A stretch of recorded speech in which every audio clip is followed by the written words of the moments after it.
Hello, everyone. Welcome back to Perception Paradox. My name is Zivile, and I'm your host. And today's episode brings us back to the topic of AI.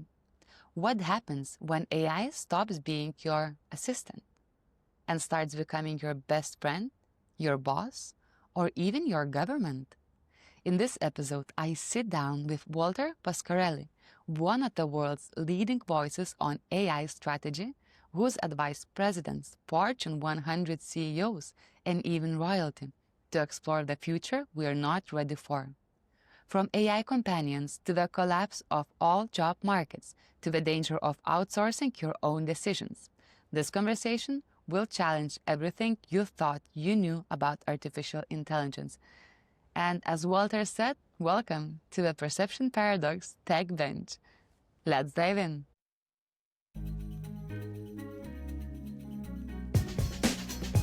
Real people, real stories, and real challenges that break the status quo. I'm your host, Zivile, and welcome to Perception Paradox.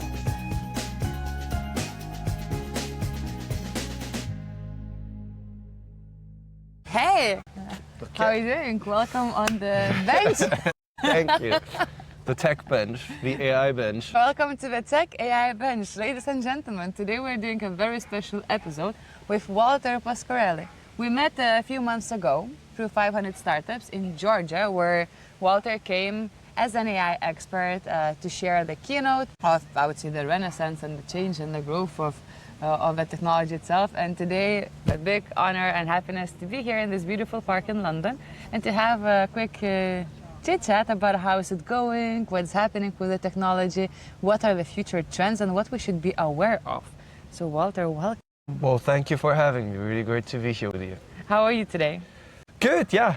I'm doing very well. It's a lovely park here. I come here every Sunday for reading. Oh, okay. So it's lovely to be here with you and do a bit of thinking and imagining together. Do you have your favorite bench in this park? Actually, it's one of them here along the road because I can just look right up onto the green and I sit here with a little book of mine and I do some thinking and tinkering. And That is so cool. So let's dive straight into the topic. Yeah. You are known AI strategist. You've been in this field for quite a long time, and you saw the different evolution and growth from different ChatGPT first interactions, and also how the governments are using artificial intelligence to elevate the society wealth, right? So I am very curious.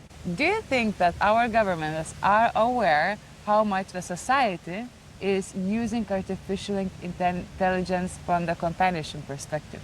yeah, I mean, that's quite an interesting point. I mean, initially, bear in mind, when I started out nearly a decade ago, when we first thought about artificial intelligence, there were some governments who had kind of started to buy into the idea of AI. Bear in mind, the first national AI strategy started getting published in around 2017-ish, approximately, with Canada and the UAE back then leading the way. But at that point in time, artificial intelligence used to be something that was more within certain pockets of business and society. So the conversation was much more corporate or industry-based within certain circles of policy.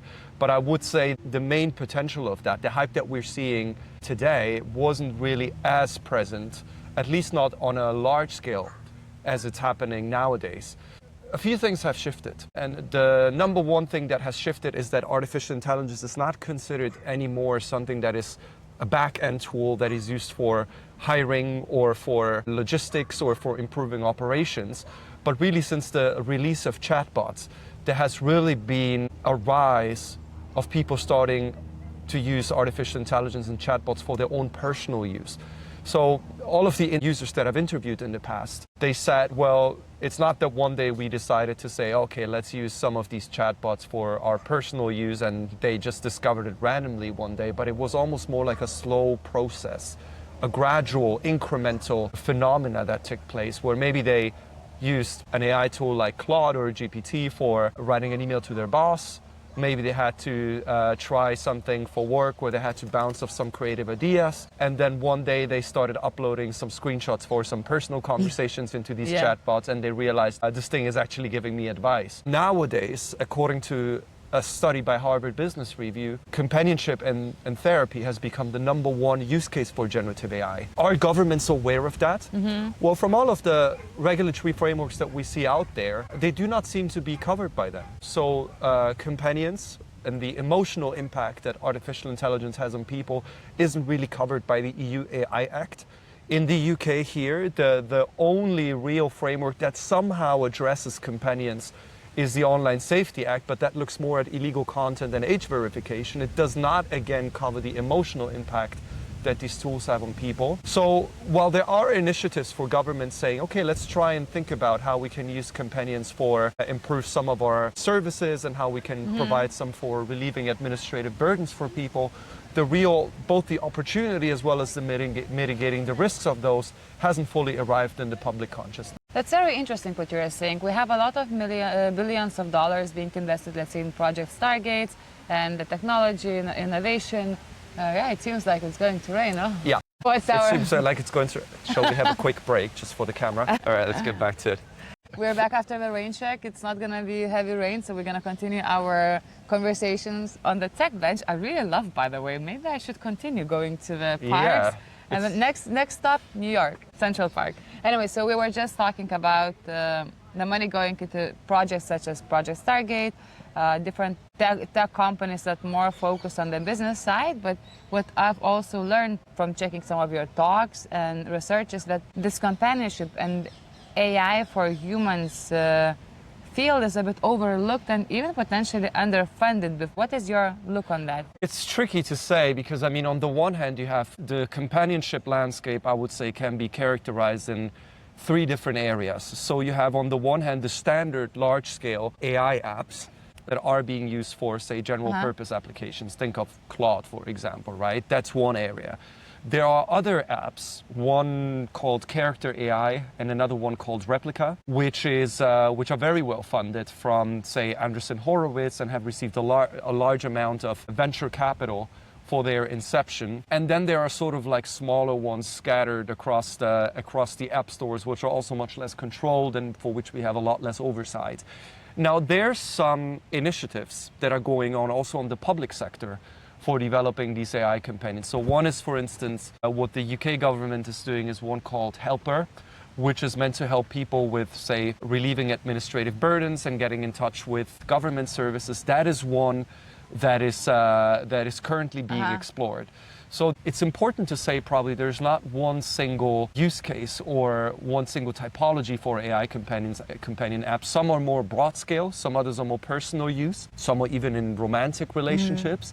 And then there are some other ones which are more for specific use cases such as government services and other types of engagement with the public sector. What I've noticed, and we also discussed the other day, right, that we tend to outsource a lot of decisions nowadays with AI, and especially when it comes to younger generation, it seems like they became so reliable of someone telling them what to do and how to do it. Do you see any risks that AI becomes our thought partner, emotional partner, and kind of takes over the human connection part? Yeah, so I think that's actually the outsourcing of decisions is probably one of the biggest issues that I currently see right now in using any kind of AI tools. And the right way to use AI tools is effectively by seeing them as something that complements your workflows, maybe can complement you even personally on some level if you want to bounce off some ideas, but letting it decide for us, outsourcing decisions, is problematic. And there's a number of reasons for that. Reason number one is that these tools typically are fine-tuned to make us feel good. So they tend to echo users' views in a way that that doesn't necessarily challenge our thought in a productive manner, but is actually something that is more, functions almost like a mirror into what we say. And that means that we can create biases or delusional loops in which we basically are told what we want to hear.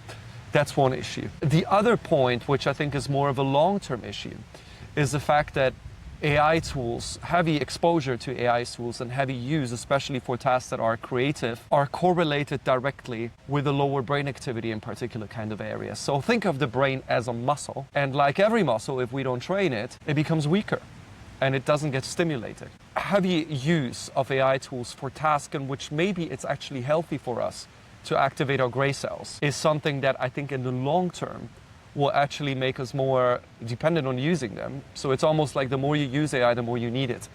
And that's something that could be problematic, especially as we seek to educate younger generations, both in personal and in professional settings. Talking about the younger generations, we also touched base on the topic of future of work and how the entry-level jobs are being kind of replaced by different AI solutions. How do you find this paradoxical situation, right? The young talents, their kind of entry barrier became way more difficult to the job market because of AI coming into place and automating lots of tasks. At the same time, on the other hand, AI becomes their best companion for their emotional support, for their decision sparring, etc. How do you find this paradoxical situation? Yeah, it does seem that maybe especially younger generation might develop some kind of love-hate relationship with these kinds of tools because of balancing their career with their personal use on that. So it should be said that the impact of AI on jobs is actually very new and sector-specific, skills-dependent, and we don't have yet a clear picture as to how it's changing the labor market. In part of that, it's because all of our forecasts in the past 100 years or so have consistently been somewhat inaccurate. And so the initial impacts of AI on jobs, we started people getting worried about that really hundreds of years ago. And in the 1930s, there was famously a New York Times article written that was called The Threat of the Machine Age, in which we were all talking about this dystopian futures around how AI will be enslave us and so on and so forth. But in fact, the reality seems to be more nuanced. So typically, new technologies tend to create more jobs rather than taking them away. We don't have nowadays as many people that work with cows and horses simply because we have the technologies that can actually do a much more effective jobs. But in turn, we have new jobs that maybe didn't exist 50 or 100 years ago. So that's something that typically changes with new technologies arriving into the labor market. Now, with regards to AI impacting entry-level jobs, there is some evidence that seems to hint that AI disproportionately does affect entry-level jobs simply because the technology now means that if used correctly, you need less, say in the legal sector, paralegals, in a professional setting, less interns. In creative environments, maybe you need less designers that can actually do a job where maybe 3 people were needed, now only 1 person is required to be able to do it at a similar level of quality in a shorter amount of time. So if anything, it means that there's going to be a higher competition for those entry-level jobs, and excellence and really being able to stick out will be one way of how younger generations can really stick out in a very crowded and competitive labor market. In the startup scene, we tend to say that it's a matter of time when we're going to see the unicorn billion-dollar company built by one person. Correct, yeah. And we see that also in other geographies. So you can be a kid in Indonesia that vibe codes an app in 2 days, and that is now going to be used by thousands or hundreds of thousands of people. So there will also be opportunities. So it's not just to say that AI is going to be used by large organizations and corporates and then everyone else is kind of screwed. So the democratization of capabilities is something that is happening as well in any kinds of industries, whether that's film or design, or especially programming is one of them, that it allows different people who do not have access to these kinds of ability and skills to try and do something by themselves. One of the major challenges I see, or perhaps concerns, when it comes to AI technology and the different solutions and tools, doesn't matter if it's private, public, personal, is the data and how much we tend to give our data to the machine systems without second thinking. What are your thoughts? Are there any risks you are foreseeing with the way we are adopting the technology in the current landscape?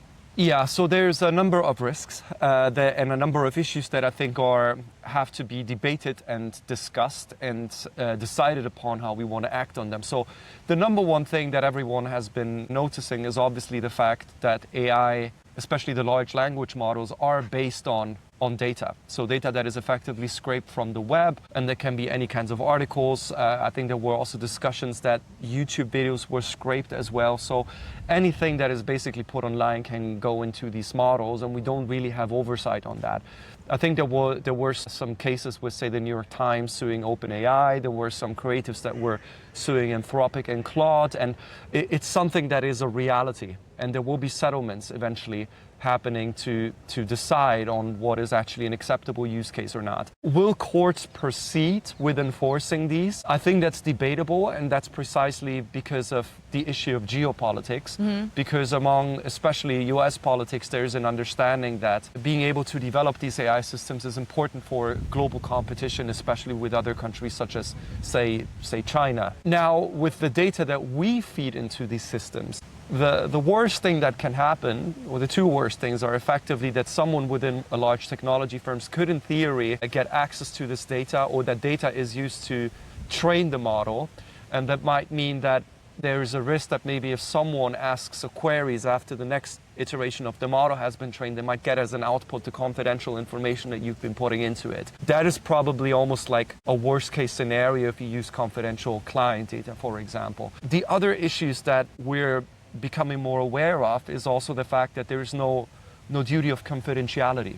So if I'm someone who talks about my personal use or my personal issues in these kinds of, there's no protection on that. Like when I'm, for instance, with a therapist, that I have intimate conversations and they're not allowed to share that unless there's any kind of exceptional circumstances. But Sam Altman, the CEO of OpenAI, did notice as well that in theory the police could go to them and tell them what's been going on there. We might make a request to actually get access to that data, and there's no provision that protects users from sharing that data.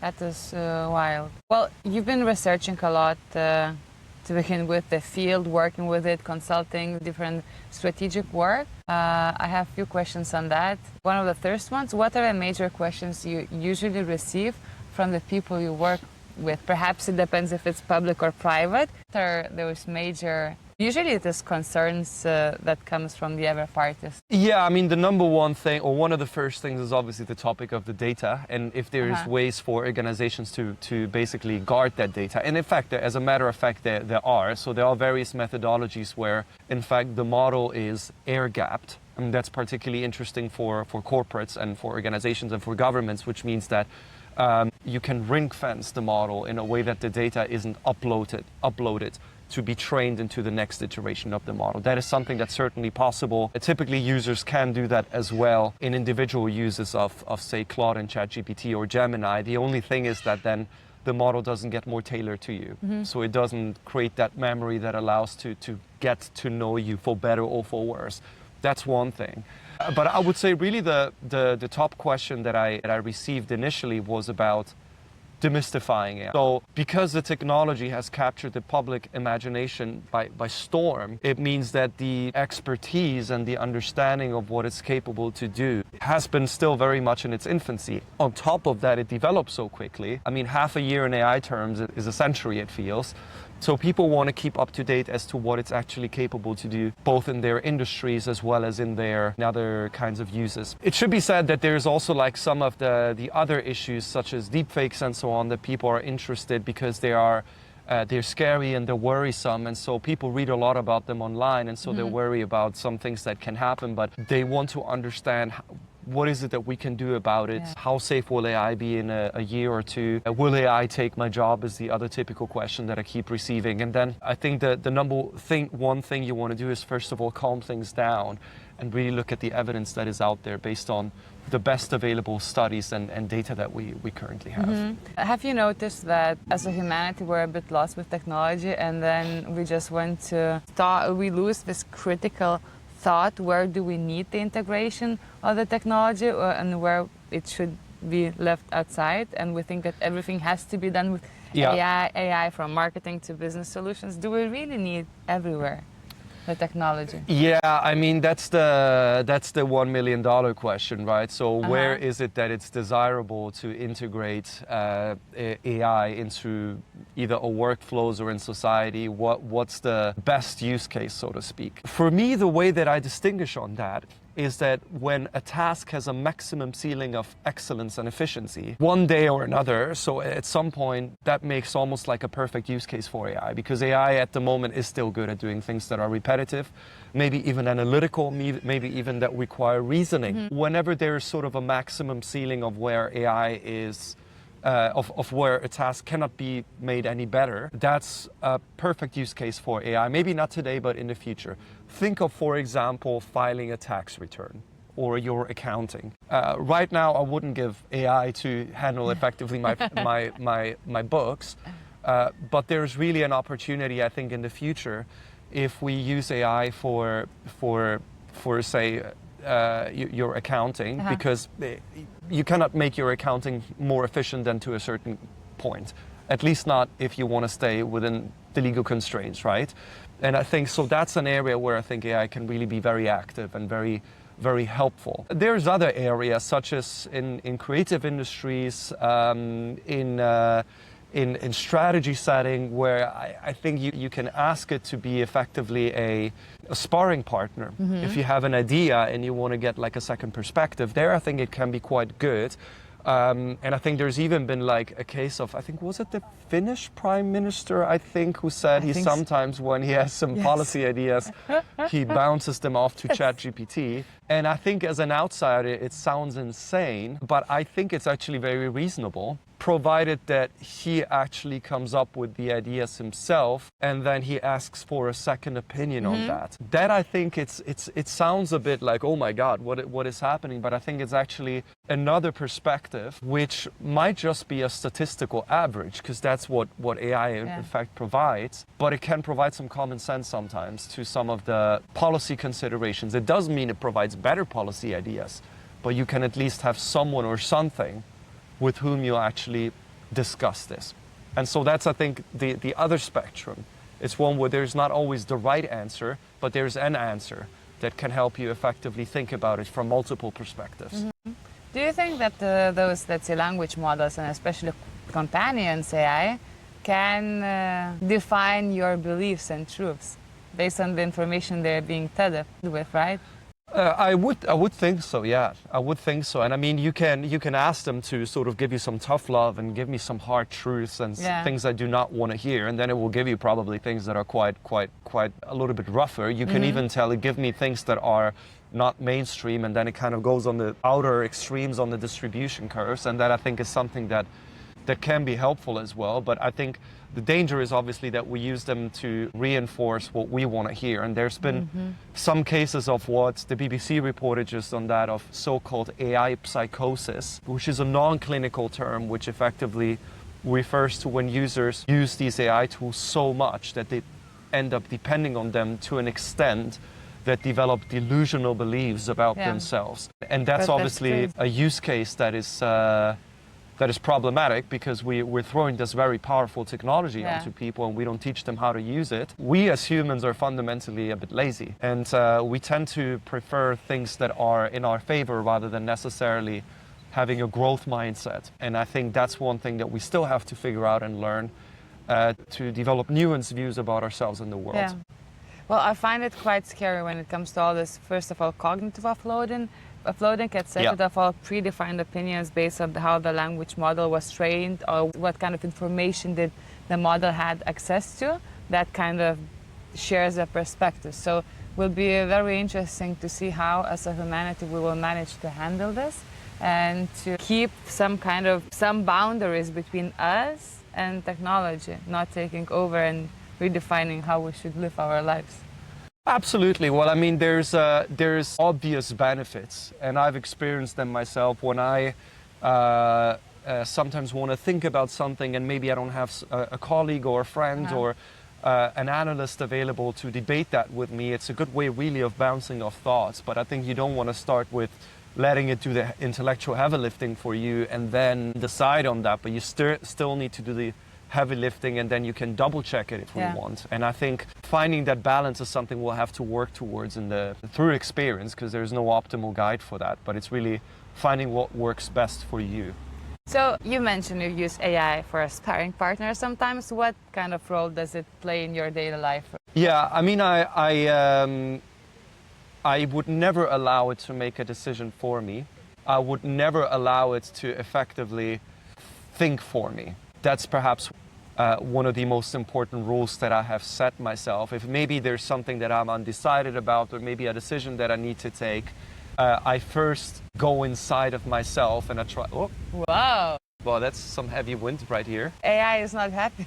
No, AI is not happy. That's the AI gods telling us Choose the that they're language. disagreeing.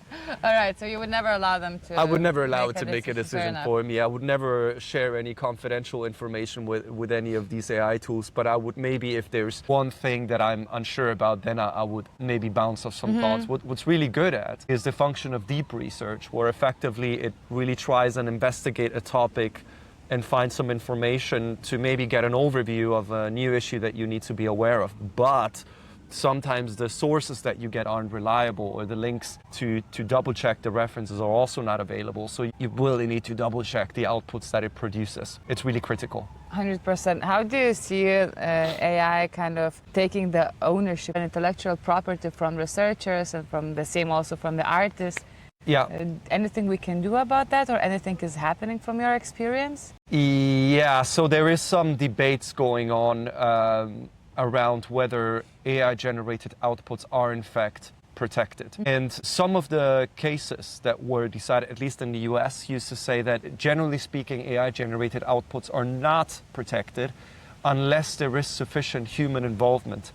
And what sufficient human involvement means, that's something that effectively we still have to figure out. So if you create, say, an AI-generated image of something random and you just put it out there, it's effectively free for use. But if, say, you're someone who develops some kind of script and then you spend sufficient time working on it so that it effectively becomes unrecognizable from the initial output, that I would assume could be protected, as a matter of fact. But again, it's probably better to first work on it yourself and then use the AI to maybe tighten it here and there, maybe play with some words not generated through AI, and then you add your sauce to it. But it kind of needs to be the other way around.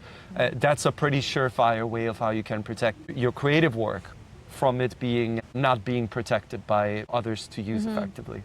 So, Walter, we're getting closer to the end, and I have a question for you, since we're here a bit utopian in the park talking about technology and AI winds trying to distract us. What are you particularly excited about right now when it comes to technology? Yeah, so that's a great question.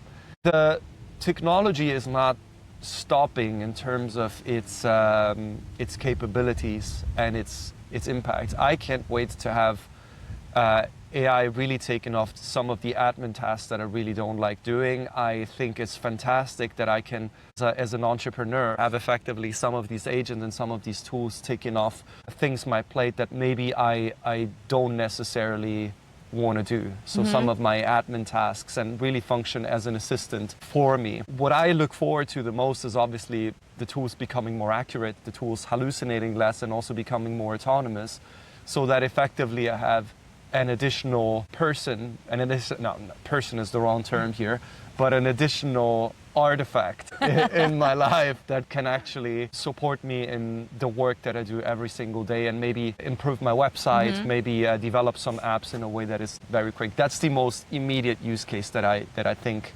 would be relevant for me. Yeah, that is pretty exciting. So we're getting closer to the end, and I have a tradition on the podcast to leave the listeners with a thought to ponder. So what would be your thought, that maybe a question you're trying to answer yourself right now you would like to share with the audience? Yeah, that is an excellent question. I would say the one thing, maybe a message more than a thought, is to be intentional about AI use. So sometimes I see people, they just have like an AI app that they just have like on their phone, and they just go on it automatically. I think maybe one thing for people to think about is, when do I actually use these AI tools? What are maybe some use cases that are a bit on the edge that I haven't explored yet? And what is maybe a workflow that I can create for myself of how I can use AI to improve my life? Thank you so much, Walter, for finding time for joining me on the Tech Bench. And thank you everyone who tuned in today with us. And I hope you got inspired to gain new perspectives, knowledge. And if you want to learn more about Walter's work, I will leave the links in the show notes. And yeah, thank you very much, and see you next week. Well, thank you for having me.